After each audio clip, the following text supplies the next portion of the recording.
қаймақтап қоятын болса, дұрыс айран шықпайды. Сонда біздің еліміз осы отырған бәріміздің бабаларымыз кезінде Ресейді 300 жыл басқарған екен. 300 жыл Ресей налог төлеп тұрған екен біздің бабаларымызға. Кейін арадан іріткі салып, араларын бұзып, талқандап, олар налог төлемек түгілі, соңында біз налог төлейді болып шықтық та оларға. Кешегі Құнанбайлар қаржылық қамараттың заманда кім қаржылық қамарат болса Ресейге хат жазады екен. Маған рұқсат беріңіз, Меккеге барып қаржы жасап берейін деп. Сонда қалаған адамға рұқсат береді дегенде, қаламаса рұқсат бермей қойса деген, бармай қалады екен. Бабаларымыз. Қарасаңызшы, сондай деңгейге түсіп кеттік та кейін. Неге десе, біздің қаймақтарымызды құртқан екен ғой. Халықтың басын қосып, ұйытып, қиналғанда барлары жәрдем беріп, ұрысып жатқандар болса татуластырып, ағайындастырып, отыратын қаймақтарымызды құртқан екен.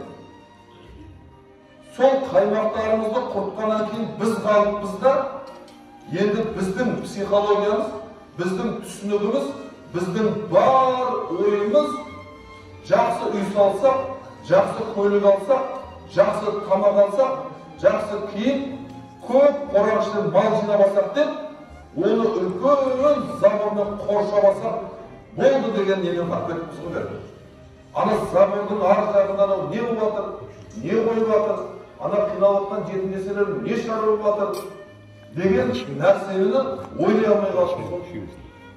Содан тәуелсіздік алғаннан кейін ақсақалдарымыз өз үйіне ма, біреудің үйіне ма жұма оқиықшы деп адамдар шақырып жинап, енді бір уағыз айтайын десе, кеше онымен бірге ішкен біреулер, сен кімге уағыз айтайын деп тұрсың дейді. Сонымен уағыз айта алмай қалады екен. Сосын балдарға айтады екен, біреу медресеге барсаңдаршы, сөйтіп ана 20 жасар ма, 25 жасар ма, бір ыңғайы бар, біреу тауып алып, соның мешітке жібереді екен, қалада ма, Өзбекстанда ма, оқып кел деп жаңағы. Ол оқып келіп, балдарға сабақ бере бастады. Енді сол балдар бүгін жер-жерлерге таралып, сабақ бере бастады оларда, Құран үйрете бастады. Сөйтіп, ол ұстаздардың, аузы дуалы қариялардың елдің арасында қалған жақсы сөзі бар. Солардың себебімен бүгінде Құдайға шүкір біздің Қазақстанда шамамен қанша үй алып бердік, бәріміз жабылып жүріп, интернеттен салып жүріп, телефоннан қанша үй алып бердік? 522 үй алып бердік. 200 теңгеден 500 теңгеден салып жүріп, Қазақстан бойынша. Әр ауылда қанша адамдар бір-бір жиналып үй салып беріп жатыр мысалы. Сондай қиналып. Ол біздегі нақты не ғой? Цифр. Біз білмейтін қанша үйлер берілді, қанша жетімдестердің тамағы берілді. Кешегі мына су жарылғанда, анау арыс жарылғанда бір-бір үшін тұрып бере алмаған адамдар. Соның бәрі қариялардың өсиетімен, ұстаздардың сабағымен екен ғой. Жаңа Құран үйреткен, әріп үйреткен. Сосын Аллаға сансыз шүкірлер болсын, ендігі бір мәселені айта кеткім келіп жатыр. Енді білмеймін, дұрыс түсіндіріп айта аламын ба, айта алмаймын ба, Алла жеңілдік берсін. Сіздерге де айтып жатқан сөзді дұрыс түсінуді Алла нәсіп етсін деп сұраймын. Мына бал арасын айтып жатырмыз. Бал арасы. Бал арасын білеміз ғой бәріміз. Бал арасы қанша уақыт өмір сүреді? Бал арасы қанша уақыт өмір сүреді? 60 күн, 70 күн өмір сүреді екен.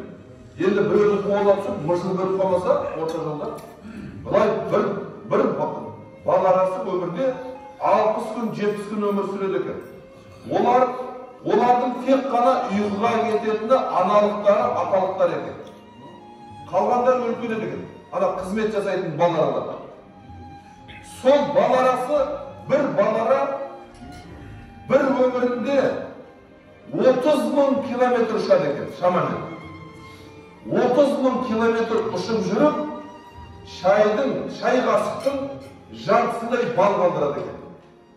Мектеп оқымайды екен, колледж оқымайды екен, университет оқымайды екен. Бірақ 60 күн, 70 күн өмір сүріп, бір шай қасықтың жартысын бал қалдырады екен. Ол бал 1000 жылға дейін тұра береді екен. Адам баласының пайдасына жарап, 1000 жылға дейін тұра береді екен бал. Енді сұрақ, адамдар шамамен қанша өмір сүріп жатыр? 60, 70, 80, 90 енді азайып қалды 90-дағылар енді. Бірақ біз баларасы 60-70 күн өмір сүріп, 1000 жылға татитын бал қалдырып жатыр. Ал біз 60-70, 80 жыл өмір сүріп, не қалдырып жатырмыз артымызда? Үй қалдырып жатырмын деп айтайын десек, оны 2-нің бірі істеп жатыр. Ана күндер мешіт салып қалдырып жатыр, ана біреулер завод істеп қалдырып жатыр, ана біреулер жетімге үй салып қалдырып жатыр. Басқаларымыз не қалдырып жатырмыз? 60-70 жыл өмір сүріп жүріп. Сөйтсек, біздің бабаларымыздағы ең үлкен капитал, ең үлкен адам баласының ең үлкен қымбат нәрсесі ол бала екен ғой. Бала болғанда дұрыс ұрпақ. Өтірік емес бағайында. Біздің негізгі капиталымыз, негізгі байлығымыз ол дұрыс ұрпақ қалдыру емес па? Міне бүгін таңертең бір қарияға жолықтым. Ол айтады, сен молда екенсің ғой, я, мен баламмен сөйлесші бар дейді. Үйде күніге төбелесті. Бірақ өте бай кісі. Намазбен шаруасы жоқ, Құранмен шаруасы жоқ, Құдаймен шаруасы жоқ. Бірақ үлкен, үйі өте үлкен, мен оның үйін білем, өте үлкен әдемі. Бірақ анау үлкен, қымбат люстрасы бар.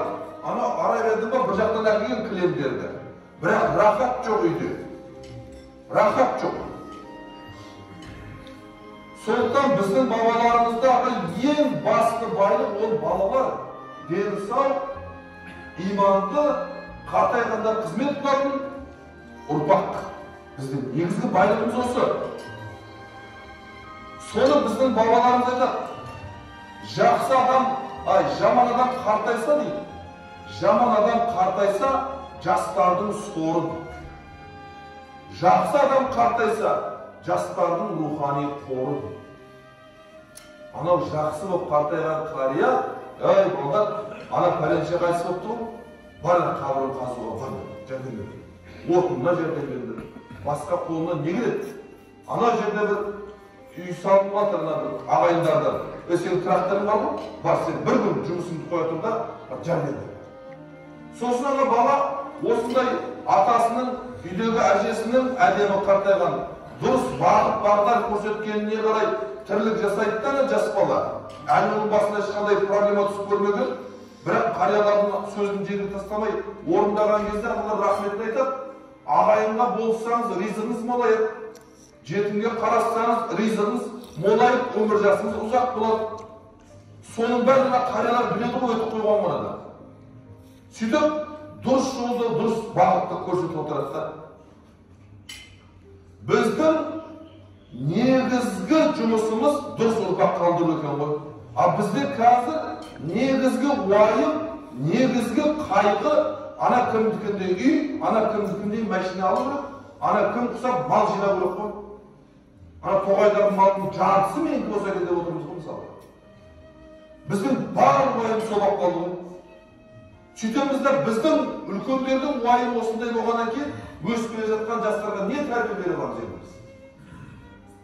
Кешегі өткен Төле би, кешегі өткен Қазыбектер, кешегі өткен Айтекелер бәрі кішкентай кезде Құран жаттап болады. Кешегі Алихандар, Мағжандар бәрі Құран жаттап болады. Бәрі кішкентай кезде Құран жаттап болады. Сөйтсек кішкентай кезінде балдарымызға Құран үйрететін болсақ, ар жағын Құран өзі үйретеді екен ғой олар. Енді сіздердің ауылдарыңызда өте үлкен жақсы тірліктер жүріп жатқан болар. Небір жақсы азаматтар бар. Барлық ауылда жақсы жігіттер бар. Барлық ауылда қисық мылтығы бар адамдар да бар. Қисық атады. Барлық ауылда бар ол. Енді сіздердің ауылдарыңызда жоқ шығар, бірақ біздің ауылдарда бар еді. Бірақ барлық ауылда жақсы адамдар да бар ғой енді. Менің ауылымда 5-ші класстан 4 топ оқиды мектепте. Мына мешіт мектептің қасы деген. 6-ші класстан 3 топ оқиды. 7-ші класстан 3 топ оқиды. Соған ауылдың жігіттерін айттым. Өзімнің құрдастарынан бастадым. Әй жігіттер, осы мектептен шықтық. Мына ауыл менің ауылым, біздің ауылымыз. Неге біздің ауылдан профессорлар шықпасқа? Неге біздің ауылдан ғалымдар шықпасқа? Соған біз алды болып бір көрсетейік те бір нәрсені. Сөйтіп мектепке уақытта 5-ші А класын алдық. Осы 5-ші А класынан жаңа жылға дейін 2.90-да кім тек 5-пен оқитын болса, 10.000 теңге сыйақы шәкірттар. Кейін 3-ші, 4-ші 90 біткенде тағы да қараймыз, тағы да 5-пен бітіргендер болса, әрқайсысы тағы да 10.000 теңгеден. Біз 76 жылдар біз төлейміз. Сонымен анау 79-дар естіп ол келді, 81-лер естілді, 68-дер естілді, 69-дар естілді. Бұлайша айтқанда бірнеше жылғы жігіттер бір-бір кластан бөліп алды. Кіріп мұғаліміне айтып, мен осы класқа жауаптымын. 5-пен бітірсе, 10 бала болса, 10 балаға да 10.000 теңгеден береміз. Қазір 5-ші кластың балаларын жақында естідім, мұғалімдердің артында жүр. Мен сабақты сәл түсінбей қалдым, дұрыстап айтып, мен 5 алуым керекпін деп шауып жүр дейді. Ал кеше өткен Ахмет Байтұрсынов атамыз айтады, балам дейтін жұрт болмаса дейді, елім, жұртым дейтін бала қайдан шығады? Үлкендер үлкендігін көрсетпесе, қайырымдылығын көрсетпесе, ол қайдан шығады? Ертең ана бала елге қызмет етеді. Түсінікті болатын ба? Дауысым жетсіліп, сәл айқайлап сөйлеп отырмын. Естіліп отыр ғой. Енді екінші мәселе, осы ауылдың жігіттеріне барлық ауылдарға келіп жатыр. Шардараның аралап, 3 жерінде кездесу болды. Осы Жетісайдың 1-2 ауылдарында болдық. Сайрам ауданы, Бәйдібек, Түлкібас ауданын аралап жатырмыз. Барлық ауылға барғанда мына әңгімені айтып жатырмыз ағайындар. Болашақ елім, жерім, халқым дейтін жігіттер болатын болса, онда мына нәрсені ұмытпаңыздар. Боса да істеп те келе жатқан шығарсыздар. Бұрын уақытта қыз айттырып келгенде қазірдей бірінші қатындар шықпайды екен. Қанша қалмала келдіңіздер. Бұрын уақытта қыз айттырып келгенде сол ауылдың немесе сол қызы бар үйдің әулетінің үлкендері сөйлеседі екен. Қай ауылдан келдіңдер? Руларың қандай? Ауылда үлкендерің кім деп сұрақ келеді екен да, ауылдарында жесір әйелдер бар ма деп сұрайды екен. Білесіздер ма? Барлық ауылда жесір әйелдер болады. Барлық ауылда жесір әйел, жетім балдар болады. Әкесі қайтыс болып, балдар кішкентай мектепке барып жүрген. Ол ауылдың адамдары садақа беру үшін міндетті түрде Шымкентке бару міндетті емес. Садақа беру үшін бір жаққа барып келу міндетті емес. Сол ауылдың өзіне жетеді садақа беремін деген адамға. Сөйтсе ama айтады екен, я жесір әйелдер бар. Жағдай қалай сенің ауылдағы жесір әйелдердің сондай асыраушысына айырылған отбасылардың десе, өз жүр ғой анадан ұн сұрап, мынадан май сұрап жүр ғой десе, ренжімеңіз. Сіздің ауылыңызға біз онда қыз бере алмаймыз деп айтады. Естіген бердіңіздер ме? Қарайлар біледі енді оны. Жастарға айтып жатырмын ғой.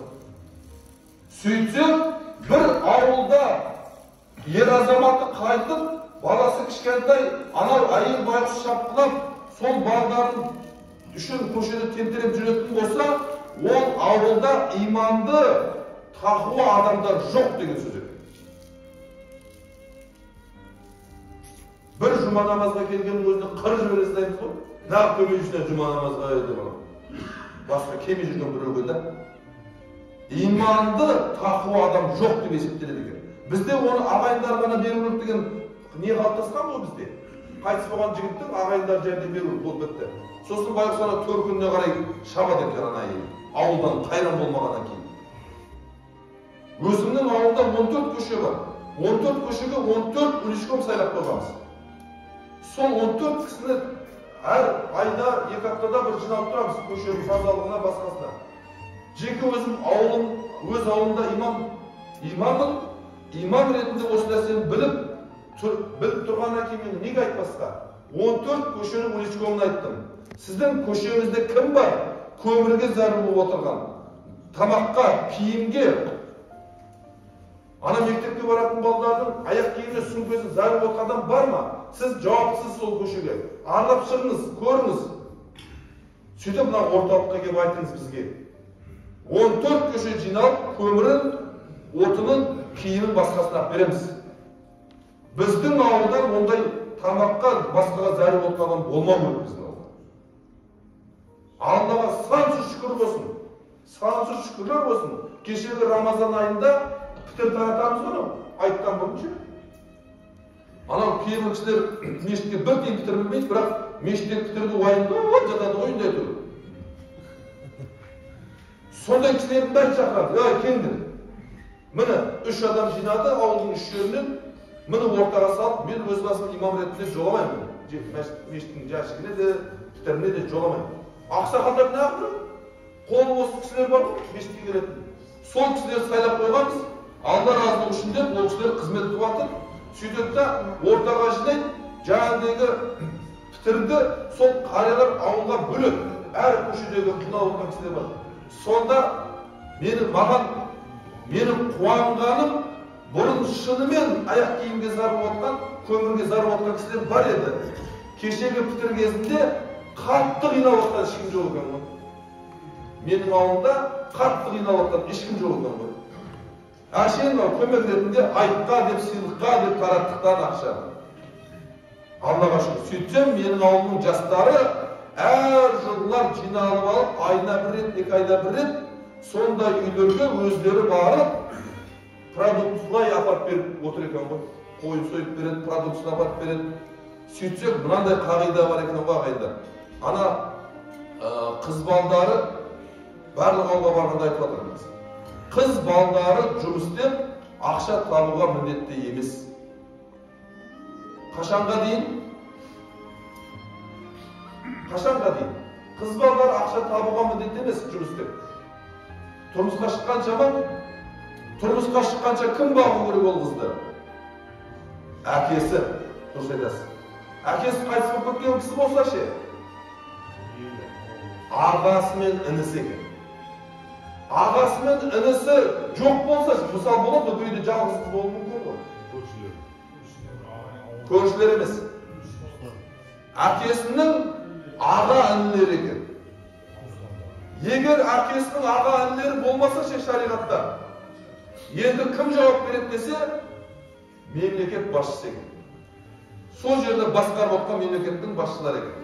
А бізде мемлекетте сондай қараусыз ата-анасы жоқ балдарға не ашып қойған бізде? Балалар үйін ашып қойған. Балалар үйіндегі тамағы біздің үйде жоқ тамақтар жеп жатыр қазір. Балалар үйіне өте жоғары деңгейде ақша бөлінеді. Тамағына басқасына. О жағынан да, ал енді жарайды, ол сонымен шешілді ғой. Ал бірақ тұрмысқа шыққаннан кейін кім міндетті ол әйелдің тамағын, киімін, жылы үймен қамтамасыз ету, ауырып қалса емдету? Күйеуінің мойнына өтеді. Күйеу қайтыс болып кеткен болса ше? Дұрыс.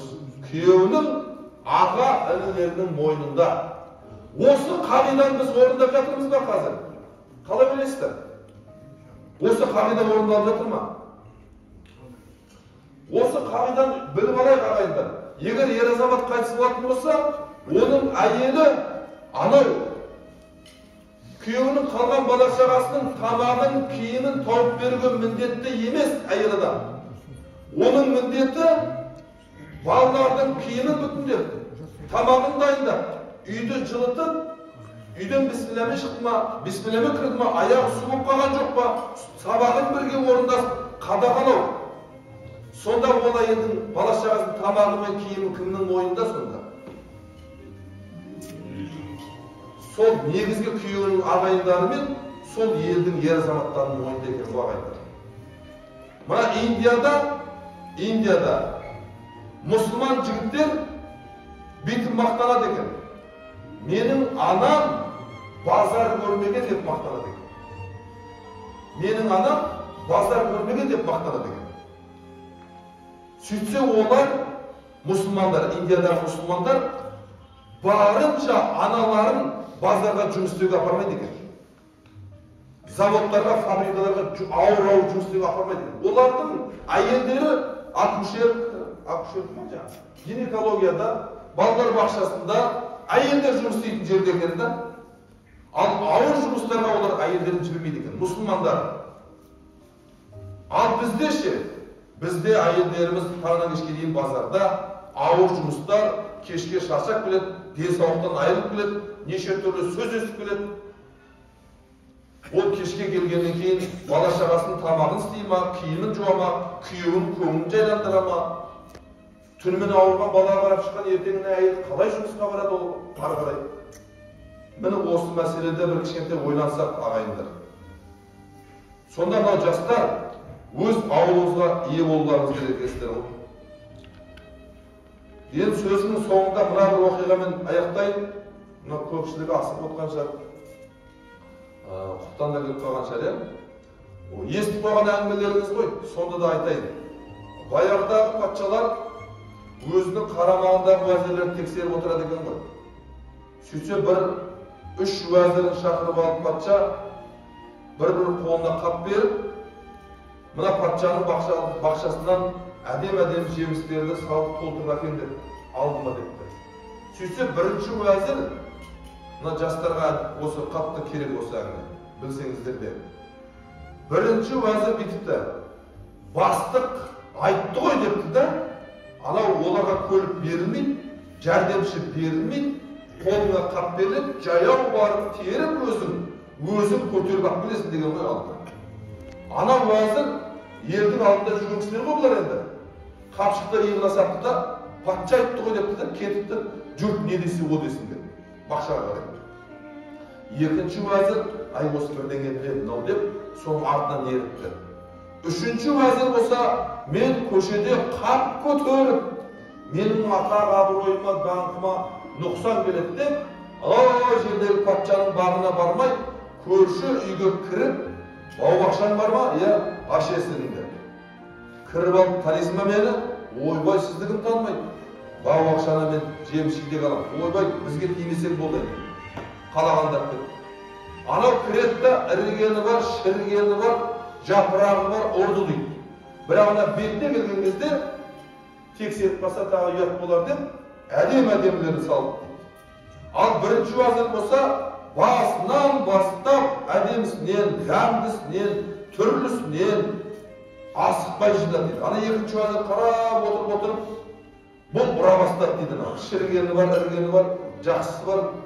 Жартысына келген кезде, патша тексеріп қалса ұят болып қалар деп, жартысын әдемлеп толтырды дейді.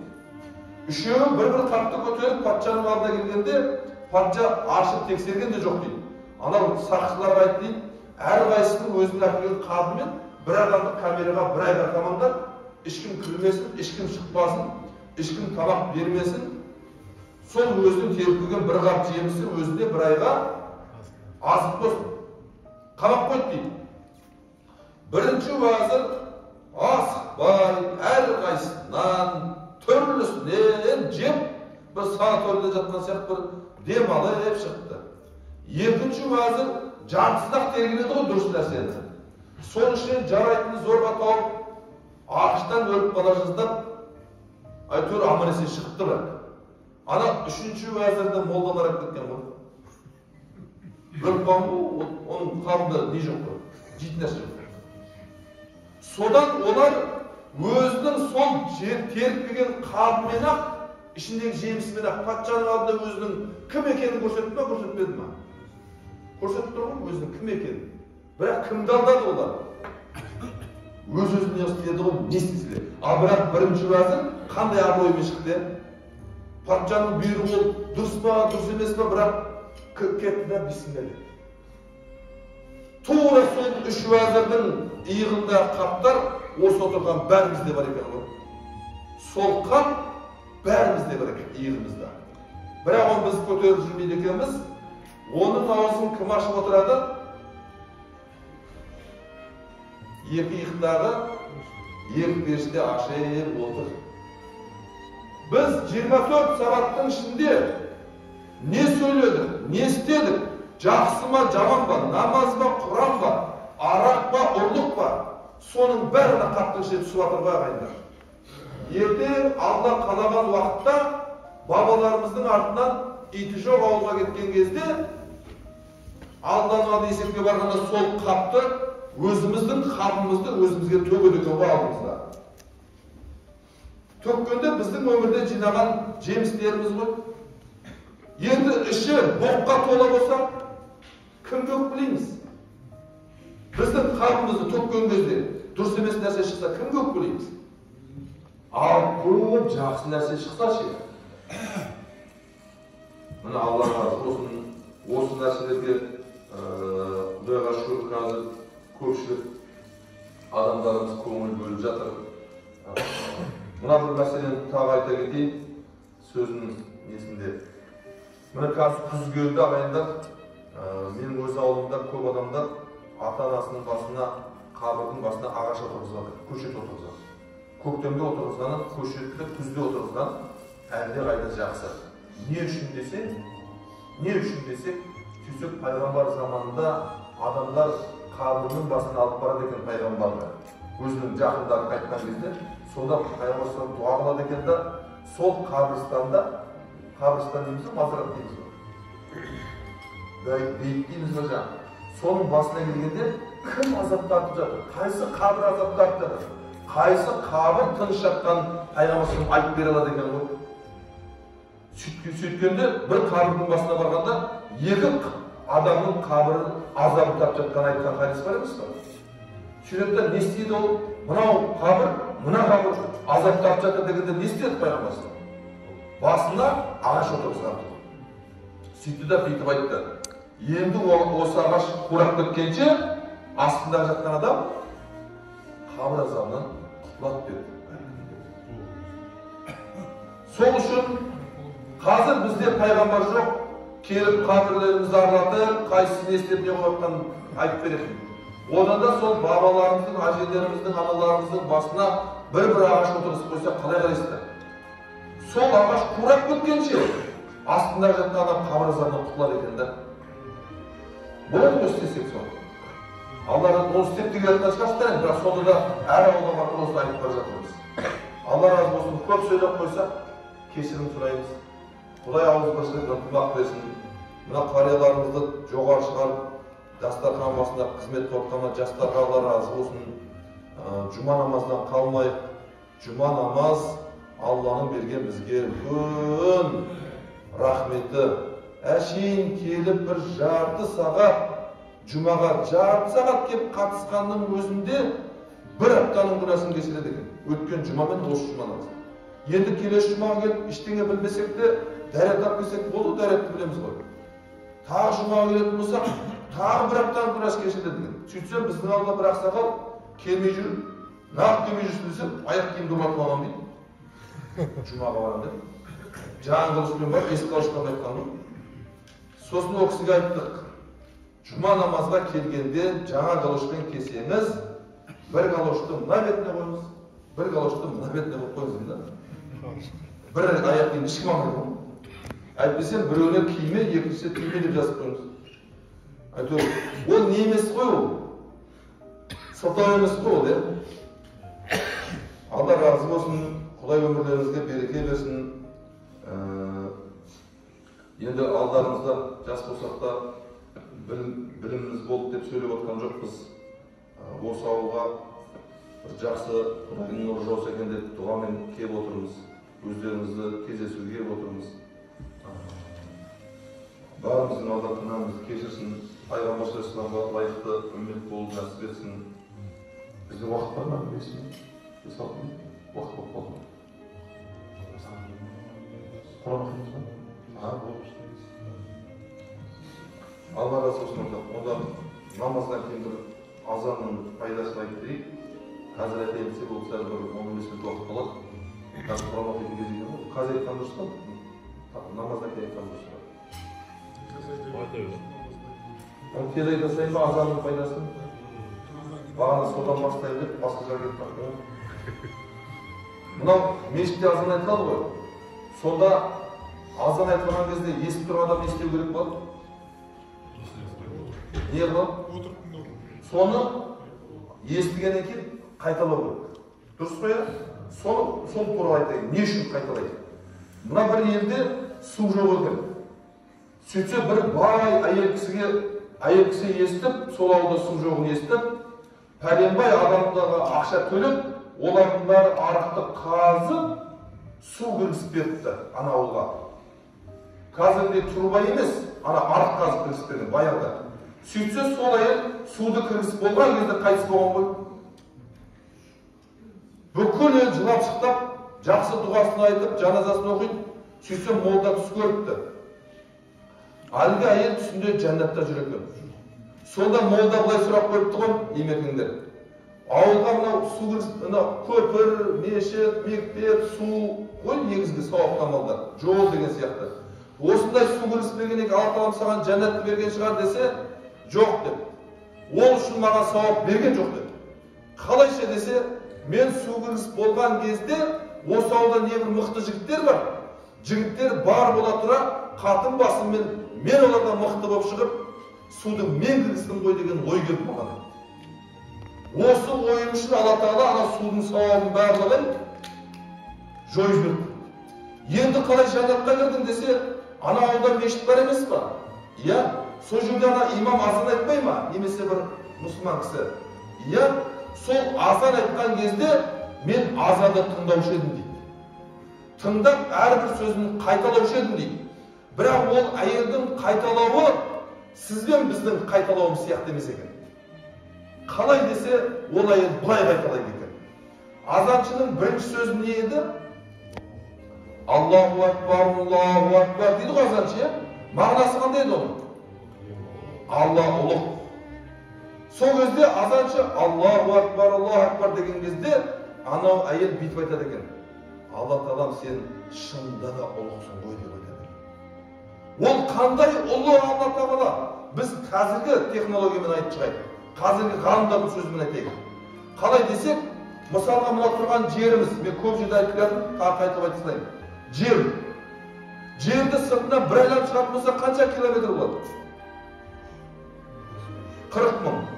Біздің жерді сыртынан бір айлап шығатын болса 40 мың. Ал жердің тура ортасының диаметрі, тура ортасы қанша километр болады? 13 мың километр болады екен. Жердіңкі. Ал мына күн, бізге көрініп тұрған күннің сәулесінің жылдамдығы қанша еді? 1 секундта? 1 секундта күннің сәулесі қанша жылдамдық километр кетіп қалады? 300 мың. 300 мыңдай жылдамдықпен 2 деген кезде 600 мыңның үстіне шығып кетеді. 3 деген кезде 900 мыңның үстіне шығып кетеді. Сол километр жылдамдықпен жерге қанша уақытта келіп түседі күннің сәулесі? Сол жылдамдықпен тоқтамай келіп, неше уақытта жерге түседі? 8 минуттан кейін келіп түседі екен. Сол күннің тура ортасы 1 миллион километр. Ал оның ар жағында Вега деген бір жұлдыз бар, оның ортасы 2 миллиард километр екен. Оның қанша түрі бар дейді ғалымдар айтады. Анау азан айтқан кездегі, Аллаху акбар айтқан кезде әлгі әйел осындайдың бәрін жаратқан Алла шынында да ұлық қой дейді екен да. Ол солай қайталайды екен да. Сосын азаншы айтады, ашхаду ан ла илаха иллаллах. Мен куәлік беремін, Алладан басқа құдайдың жоқтығына деген кезде әлгі әйел мен де куәлік беремін. Ол Алладан басқа құдайдың жоқтығына деп қайталайды екен. Сосын ашхаду анна Мұхаммадан Расуллах деген кезде мен де Мұхаммедтің Алланың елшісі екендігін мен де куәлік беремін айтады. Сосын азаншы хайя ала сола дейді ма? Хайя ала сола деген намазға келіңдер ғой. Сол кезде ла хаула ва ла қуввата илля билlah. Сол намазға тұруда маған күш қуат берші деп қайталайды екен. Сосын азаншы хайя ала фалах деген кезде, фалах деген бақыт, счастье. Бақытқа келесіңдер деген кезде анау әйел Аллаға шүкір маған осындай бақыт берген, намаз оқитын деп осылай қайталайды екен. Сосын азаншы не деп айтады? Хайя ала фалахтан кейін енді бізге керегі жері мына жері, бізге қызық жері міне енді келеді. Не дейді хайя ала фалахтан кейін? Allahu akbar, Allahu akbar. Siz namaz okusanız da, okumasanız da, Kudayga senseniz de, senmeseniz de ol Allah, Allah degen mağına eken bu. Sosun azgan şeyde degen, La ilaha illallah degen. Kelseniz de namazga, kelmeseniz de, bär baratın yerimiz, sol Allah. Odan başka Tanrı yok dep kabullaydı eken bu. Ol oslay kaytalaydı eken de. Sonuçtan namaz okup жүргенде, осының бәрін жаратқан Алланың бұйрығын орындап жүрген кісілер ғой. Алла разы болсын. Азан айтылғанда намазға тұратын кісілерден болып нәсіп етсін бәрімізге. Субханакаллахумма ва бихамдик, ашһаду ан ла илаха илля анта, астағфирука ва атубу илейк. Құдай тағалам бүгінгі айтып жатқан сөздеріміздің қате кемшілігін кешіре гөр. Айтушыға да тыңдаушыға да дұрыс амал жасау нәсіп ет. Осы елді мекендегі қарияларымыздың амандығын бер. Ауызы дуалы, өсиеті көп, жастарға берері көп қарияларымыздың аман болуын нәсіп етті. Осы елден қарияларын сыйлаған, ата-анасын қуантқан, жылағандарын жұбатқан, иманды жастардың көп шығуын нәсіп ете гөр. Осы елді мекеннен бүкіл елімізге қызмет қылатын ғалымдар, қарилар, иманды басшыларды шығуын нәсіп ете гөр. Құдай тағалам бірін-бірін батырым дейтін, бірін-бірін көре алмайтын емес, керісінше жақсылығына қуанатын мұсылмандардың көп болуын нәсіп ете гөр. Медреселеріміз көп болып, Құдай тағалам иманды жастардың шығуына себепкер болып қалды, баршамызға да нәсіп ет. Уассалаллаху алейхи Мұхаммад ва аля алихи ва сахбихи ажмаин. Осы елді мекендегі жақсы істердің басы қасында жүрген аға-інілерімізге, дастархан жайған бауырларымызға, мешіт салып, сол мешітті жылытып отқан бауырларымызға, имамдарымызға, баршасына Алла екі дүние жақсылығын нәсіп етсін.